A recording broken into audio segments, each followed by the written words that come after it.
Okay, so question I get a lot, and a lot of tumbler makers get is, how do you store your resin for easy dispensing, blah, blah, blah, instead of pouring from your jugs?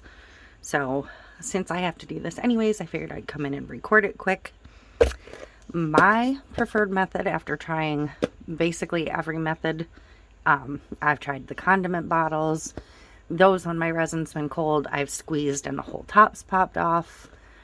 I liked the FIFO bottles, whatever, in the beginning, but once they start to wear out, they start to leak, and then sometimes the top will end up popping off of them.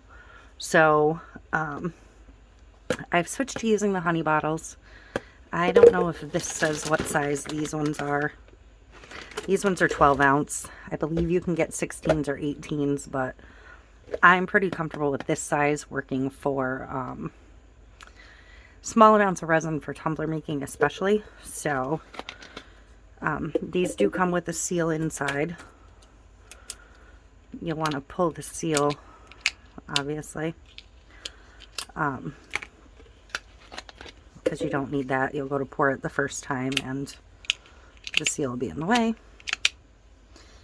and you'll get annoyed because it'll now have resin on it. So what I do is I take them and I go ahead and label them. I caught a different color for each variety I put in these bottles. It just helps me at a glance to grab the two I need. So this happens to be an order of liquidy split. I do have a set of bottles for these, but I put my A in front of my space heater one day. Yeah, to warm it up. Bad idea. Melted my bottle. I didn't put a hole in it, but it kind of shriveled up and now it's nasty. So since they're empty and I have a new gallon kit, I'm going to start fresh with fresh bottles. So I cut my decals and I am labeling this A, and I will label my lid A.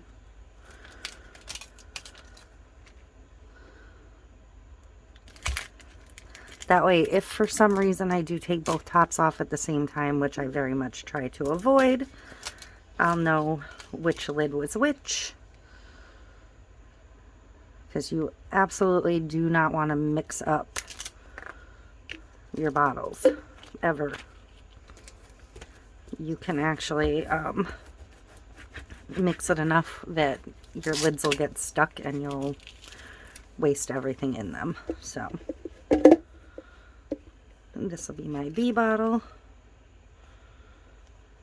I don't have to be perfect, but somewhat perfect. I color code just so and I did put that a little off this way, but that's fine. I color code just so at a glance I can grab them quick and easy. So I still have some extras, and like I said, this is a new kit. Haven't even opened it yet. But liquidy split ultra UV. This is part B. And this is part A.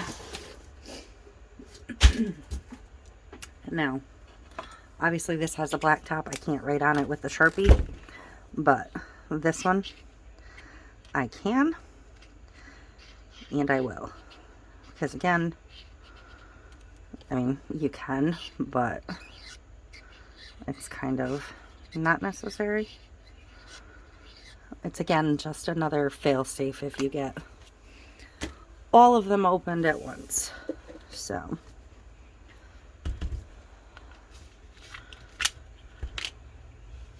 these do come sealed also. So if you want to wear gloves for this part, wear gloves. I just folded that foil in half. So, and then just pour it. This is going to pour super slow because it is quite chilly in this room. But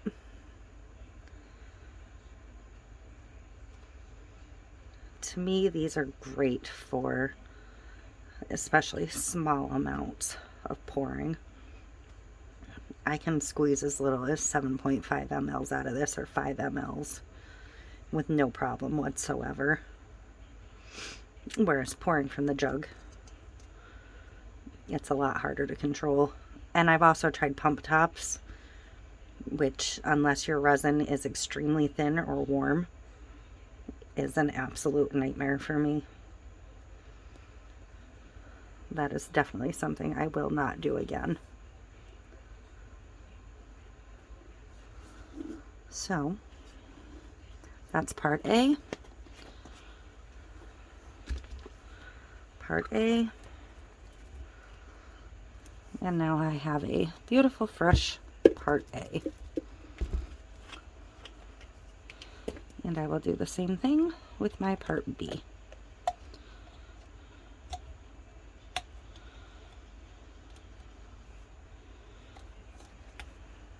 And I will wipe that hook off. Part B will pour much quicker. Hopefully that drip landed inside and not outside.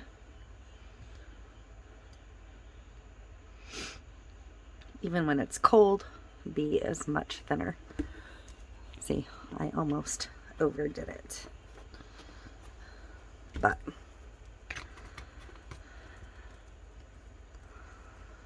that's it. Part A and part B of Liquidy Split.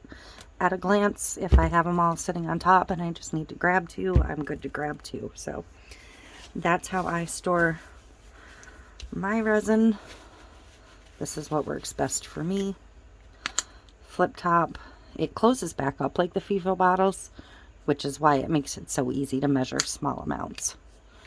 So that's it. I will put links to the honey bottles on Amazon down below. And I will see you in the next one. Thanks.